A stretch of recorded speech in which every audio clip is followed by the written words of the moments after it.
ምን እንዳደርግልህ ትወዳለህ አለው።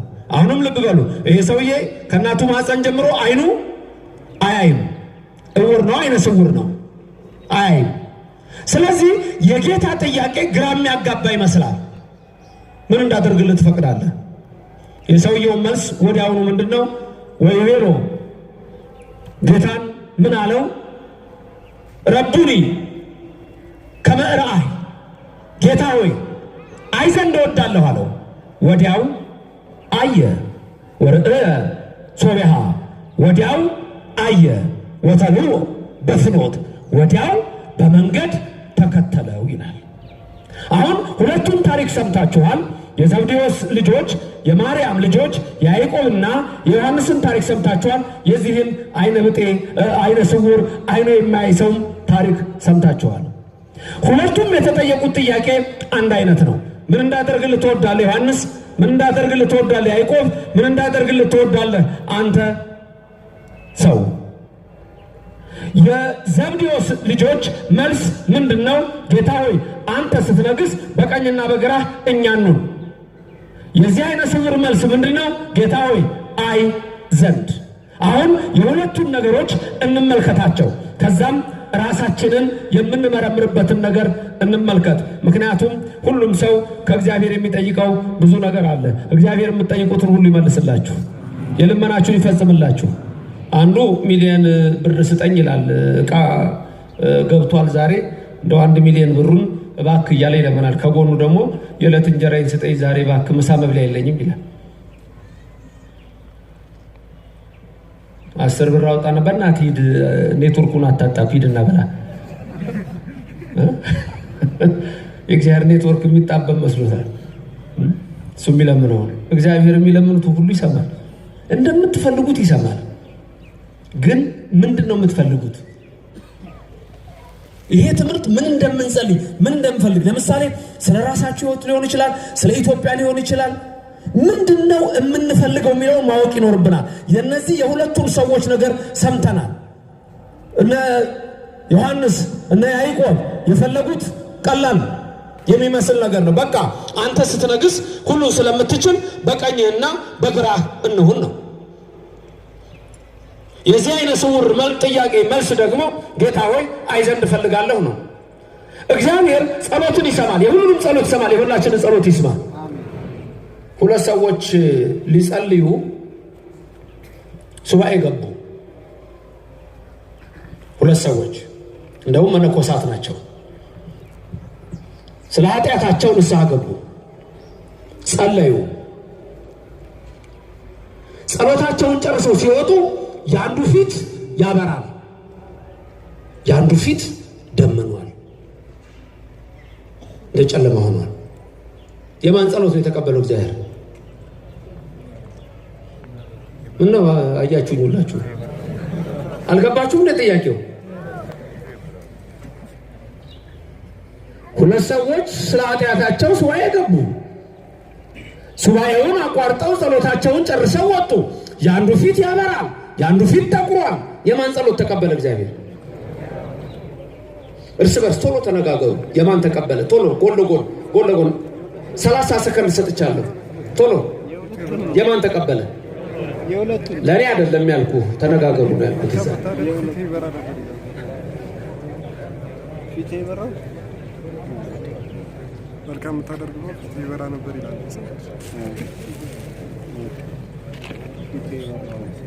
እሺ በዛው ሌላ ወሬ እንዳቀጥሉ።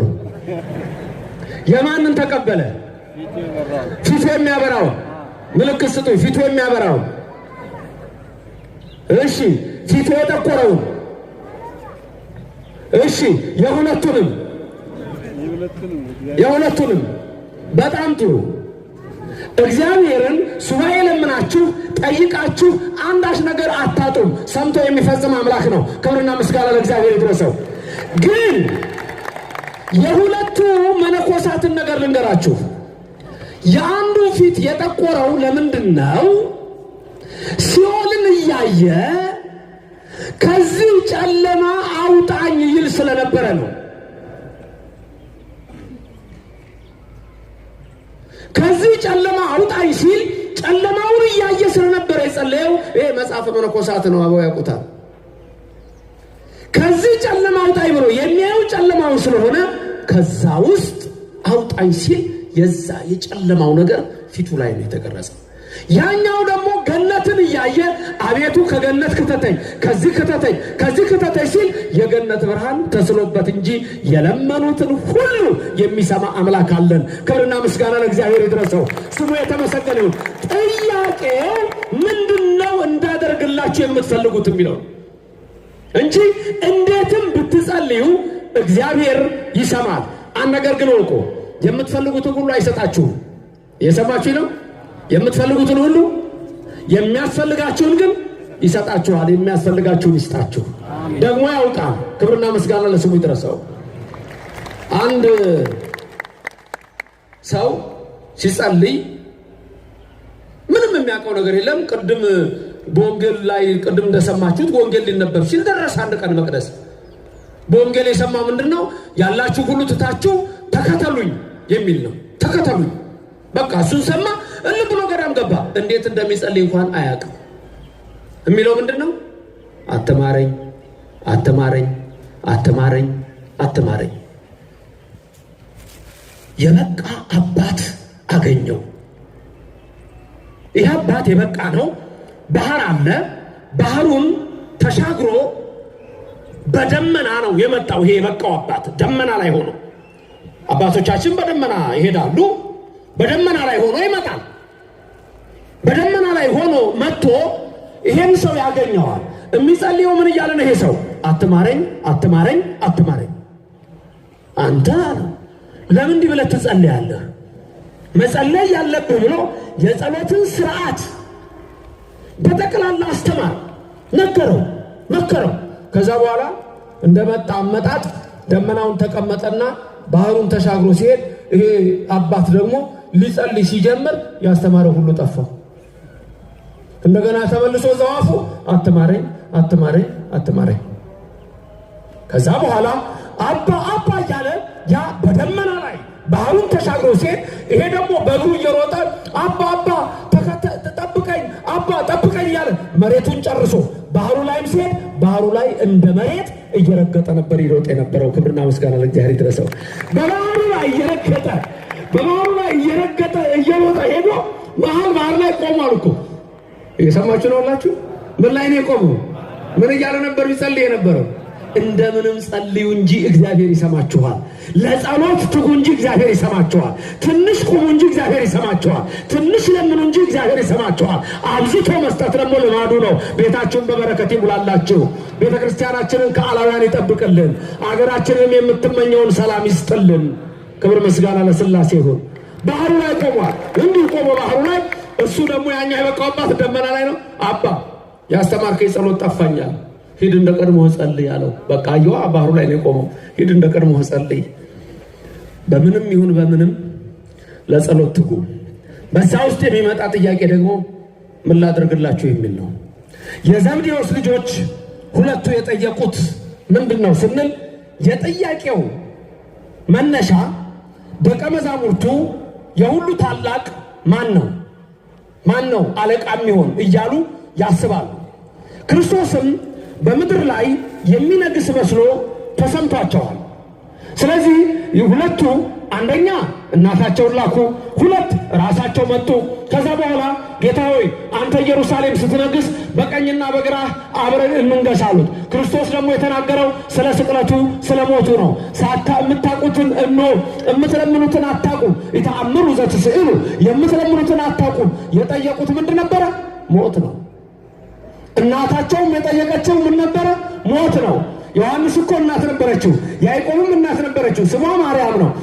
እቺ እናት የለመነችላቸው ሞት ነው። ለዚህ ነው ለዮሐንስ መስቀሉ ስር እናት እቹት አለው የሚል ቃል ታውቃላችሁ አይደል? ያቺ እናቱ የሥጋ እናቱ የለመነችለት ሞትን ነበረ ሳታቅ። ስለዚህ ያቺና የሥጋ እናቱ ሞት ለምናለች ሳታቅ፣ እቺ እናት ደግሞ ሕይወት ትለምንልሃለች ብሎ በመስቀሉ ስር ለዮሐንስ እናትህ ናት ብሎ እመቤታችንን የሰጠው ከዚህ የተነሳ ነው። ክብርና ምስጋና ለእግዚአብሔር ይድረሰው፣ ስሙ የተመሰገነ ይሁንልን። ታዲያ የነዚህ ጥያቄ የፈለጉት እንዳልኳችሁ ስልጣን ነው። የዓይነ ስውሩ ደግሞ ጥያቄ ማየት ነው። የደቀ መዛሙርቱ ጥያቄ የበላይነት ነው። በተለይ ፓወር፣ አሁን ዓለማችን በጣም ያለው ፓወር፣ ፖዚሽን፣ ኦነር፣ ስልጣን፣ ክብር፣ ኃይል፣ ይህንን እጅግ አድርገው ይፈልጋሉ። ዓለም በአጠቃላይ የሚፈልገው ይህንን ነው። በምድር ላይ ገዢዎች ሆነው የሚመጡ ሰዎች ሁሉ ገዢ መሆን የፈለጉት ለምንድን ነው? የዘብዴዎስ ልጆች ዮሐንስና ያዕቆብ ቀጥታ በቀኝና በግራ ቢትወደድ ሆነን እንንገስ ያሉት የራሳቸውን ጓደኞች ከበታች ለማድረግ የበላይ ለመሆን። ዛሬ በሀገራችን ያሉ የፖለቲካ መሪዎች ለምንድን ነው ስልጣኑን የፈለጉት? ምን ለማድረግ ነው? የአፍሪካ መሪዎች ምን ለማድረግ ነው? የውጭ መሪዎችስ ምን ለማድረግ ነው? ለምሳሌ የአሜሪካ መሪዎች በእውነት ለማየት ገንዘብ ለመሰብሰብ መሪ አይሆኑ። መጀመሪያ ገና ገንዘቡ ያላቸው ናቸው። የሚፈልጉት ግን ስም ሊኖር ይችላል። በተለይ የውጭ ዓለም ስም በጣም ይፈልጋል። አንዲት ልጅ በቡሽ ዘመን ታስታውሱ ከሆነ አንድ ወጣት ልጅ አንዲትን ሴት ላግባሽ ብሎ ጠየቃት። ማነህ አንተ? ማነህ? ስም የለ ዝና የለ፣ እኔ ዝነኛ ወንድ ነው የምወደው አለችው። ወዲያው ሄደና ጆርጅ ቡሽ እዛ ሳሩ ላይ ሲዝናኑ እንደምንም ብሎ ተጠጋና ወደ ሰማይ ተኮሰ። ፖሊስ ወዲያው ያዘው። ይህ ዜና ትዝ አይላችሁ?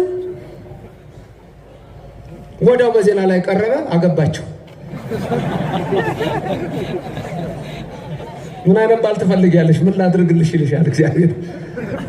ምን አይነት ባል ነው የምትፈልጊ? ዝነኛ፣ ዝናዊ ተናል። ምን አይነት ሚስት ትፈልጋለህ? ውበት ያላት፣ ውበት ይጠፋል።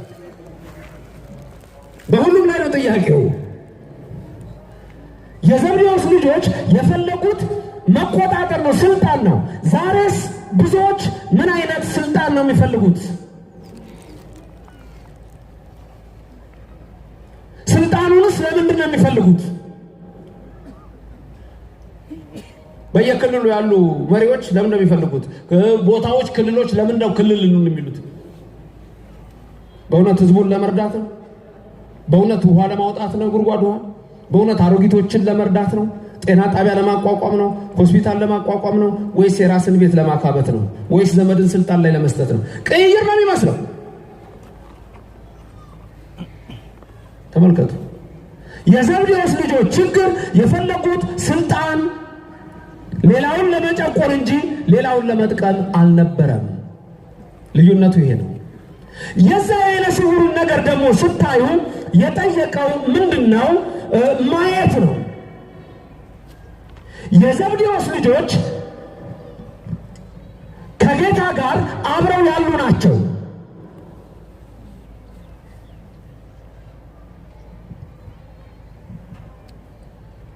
ከዋለበት ይውላሉ፣ ካደረበት ያድራሉ። አብረው እየተማሩ ነው ያሉት። ግን የኢየሱስ ክርስቶስ ዓላማው፣ የእግዚአብሔር ዓላማው አልገባቸውም። አብረው እያሉ አንዳንድ ሰዎች መጽሐፍ ቅዱስ ይዘዋል፣ የእግዚአብሔር ዓላማ አልገባቸውም። መጽሐፍ ቅዱስ ይዘው ታያቸዋላችሁ፣ ራሱ ኢየሱስን አያውቁትም። የክርስቶስ ዓላማ ምን እንደሆነ አይገባቸውም። የሚፈልጉት የሆነ ነገር ነው ከክርስቶስ።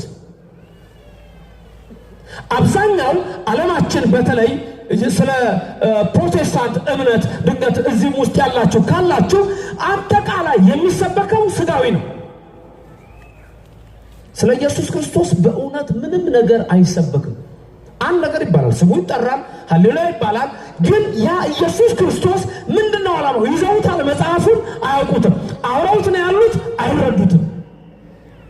ራሱ ኢየሱስን አያውቁትም። በእኛ ቤተ ክርስቲያን ኢየሱስ፣ በኦርቶዶክስ ተዋሕዶ ቤተ ክርስቲያን ኢየሱስ፣ በዚህ ቅዱስ ቤተ ክርስቲያን ኢየሱስ ከጸጉሩ ተጀምሮ እስከ እግሩ ጥፍር ድረስ እንሰግድልሃለን ይባላል። ሰላም ሰላም ሰላም ይባላል። ገና ከመጀመሪያ ሰላም ለዝክረ ስምከ ይባላል። ለስም መታሰቢያ እሰግድልሃለሁ ይባላል። ክብርና ምስጋና ለእግዚአብሔር ይድረሰው። ሌላ ቦታ ይሄን አትሰሙ። አንድ መርጌታ ይኖራሉ። እንደዚህ ብሎ መልካ ኢየሱስ ሲታደል ምን እንደሚባል እሱ ጋር ድምጽ ማጉያ ያለ ይመስለኛል። እዛ ቁጭ ብሎ አንዱ ይሉኝ ይችላል። ምን እየተባለ ነው የሚታደለው? ድንገት አንዳንድ ሰው እኮ አይገባውም። አሁን አይታችኋል። አንዳንዴ በመሃል ይቆሙና መጨረሻ ላይ እንዲህ ሲታደል ትሰማላችሁ። እየታደለ ይሄዳል። እዛ ሆናችሁ ነው የምትሉኝ። ሰላም ለዝክረ ስምከ ብሎ ቀጥሎ ምን ይላል? ሰላም ለዝክረ ስምከ። ተመልከቱ፣ ሁላችሁ ተናገሩ። ለስም መታሰቢያ እሰግዳለሁ። ቀጥሎ ምንድነው የሚባለው? አረ ምንም ችግር የለም። እዛው ቁጭ ብላችሁ በሉልኝ። ሰላም ለስርተ ርስከ አብቃሉ። ምንድነው የመጀመሪያው? ቀጥሎ ያለው ሰላም ለዝክረ ስምከ። ቀጥሎ ያለው ምንድነው? ለስርተ ርስከ። እኔ እኮ አሁን ቄሱ መምህሩ እንዲሉ ያልኩት ለመሰላችሁ እዚህ ጋር እኔ ብቻ እዚህ ጋር ፈጥሬ የምለው እንዳይመስላችሁ፣ አብረን ነው በጋራ የምንለው። ቀጥሎ ያሉት ምንድነው? ሰላም ለስርተ ርስከ። ለስርተ ርስከ። ተመልከቱ፣ ከኔ ቀጥላችሁ ተናገሩ። ኢየሱስ ሆይ ለራስህ ጸጉር እሰግዳለሁ። ይቀጥላል። ለርእስከ። ኢየሱስ ሆይ ለራስህ እሰግዳለሁ። ቀጥሎ ለገጽከ። ለፊትህ ለገጽህ ምን አደርጋለሁ? እሰግዳለሁ። ይቀጥላል። ለቀራንብቲከ። ከመክል የክልፈክር ወለ የጸላሁት ለአይንቲከ ዘርዩ ለአይንቲከ ለቀራንብት ለአይንህ ኢየሱስ እሰግዳለሁ። ለአይዛኒከ ለጆሮህ እሰግዳለሁ። ለመላትሂከ ለዚህ ለጉንጮች እሰግዳለሁ። ለአይናፊከ ለአፍንጫህ እሰግዳለሁ። ለከናፈሪከ ለከንፈርህ እሰግዳለሁ። ለአፉከ ለአፍህ እሰግዳለሁ። ለአስናኒከ ለጥርሶችህ እሰግዳለሁ። እግዚአብሔር ይስጥልኝ አባቴ። ኧረ ክብር ምስጋና ኢየሱስ ክርስቶስ። እንደዚች ቤተ ክርስቲያን የትም አይታወቅም። ይመጡና ኦርቶዶክሶች ኢየሱስን አታውቁም ሊል ይሞክራል። ጅብ የማያውቁት ሀገር ሄዶ ምን አንጥፉልኝ አለ ማዳበሪያ። ድንቄም በመላከ ምሕረት በአፄ ፋሲል ዘመን የሆነውን አንድ የወለጋ ነገሮ የሚባል በክርስትና ስሙን ያለው የጻፈው የኢትዮጵያ ታሪክ አለ። አዲስ አበባ ዩኒቨርሲቲ መጽሐፉ ይገኛል። እዛ ላይ ምናየው አፄ ፋሲል አደን ሄዱ ከባለሟሎቻቸው ጋር። ከዛ በኋላ ጫካ ነው ጎንደር፣ ቤተ መንግስቱ ብቻ ነው። ጠፉ። ንጉስ ጠፉ። የሉም። ቢፈልጉ ጓደኞቻቸው የሉም። ደግሞ ያው ንጉስ እየተመራረረ ቤተ መንግስቱ ራሱ ጠፋቸው። ወዴት ሄዱ? ወደ ቤተ መንግስቱ። ንጉሱ በቅሏቸው ላይ ቁጭ ብለው በአማረች በቅሎ ወዴት ሄዱ? ድንገት አንድ ሰው ጌሾ ተሸክሞ አገኙት። አንተ አሉት። አቤት። ደህና ዋልክ? እግዚአብሔር ይመስገን። አንተስ ደህና ውለሃል? ደህና ነኝ። ንጉስ አላወቃቸውም፣ ንጉስ መሆናቸው። የቤተ መንግስቱን መንገድ ታውቀዋለህ? አሳምሬ። እባክህ አሳየኝ። ጌሾ የለማትቼ ጌሾ ተሸክሟል። እከፍልሃለሁ። ከከፈልከኝ ምን ጨነቀኝ? ጌሾውን ጣልና መንገድ መመረት ጀመረ። ወደ ቤተ መንግስት ሊወስዳቸው እና በል ምራኛ አሉት። አንተ በቅሎ ላይ ተቀምጠ እኔ በእግሬ። እሽና ተፈናጠጥ።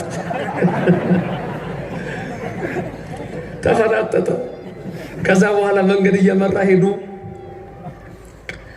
ወደ ከተማው ሲደርሱ እሳቸው ማወቁ። ለመሆኑ አሉት ንጉሱን ታውቃቸዋለህ አሉት። የእውነት ታሪክ እኮ ነው። ታውቃቸዋለህ ሲሉ ደግሞ ከንጉስ ማን አድርሶኝ አንተ እንግዲህ ከተማ ስንገባ ታውቃቸዋለህ። ማን አሳይቶኝ ካልክሺ። ከዛ ወደ ከተማ ሲገቡ ሰው ምን ያደርጋል? ንጉስ ሲመጣ የድሮ ዘመን እንዲህ እያደረገ መጎናጸፊያውን ይሰግዳል። ለጥ ይላል፣ ይሰግዳል። ንጉሱ መጥቶ ተገርሟል። ማን ነው ከንጉሱ ጋር ያለው ይላል። ሰው እኮ ተገርሟል እኮ ንጉሱ ከመካነ ያሉ ብቻ ይሰግዳል ዝም ብሎ። አሁን ንጉሱን አወካቸው አሉት። የታሉ እንዴ? ሰው ሲያነጥፍ አታይም እንዴ ለኛ አሉት። እንግዲያውማ ወይ ካንተ ወይ ከኔ አለመታደል፣ ወይ ካንተ ወይ ከኔ